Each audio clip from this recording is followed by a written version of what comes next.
Ngayon, ang cargo, hindi ko muna ipakita sa inyo dahil hanggat hindi pa ako tapos sa construction, hindi ko siya pwedeng aurahan or super ilagay ang mga ik-ik natin.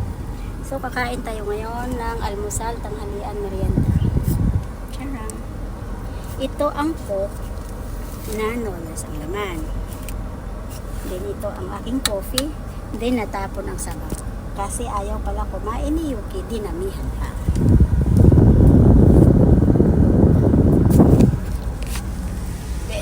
Mga ka-YouTube,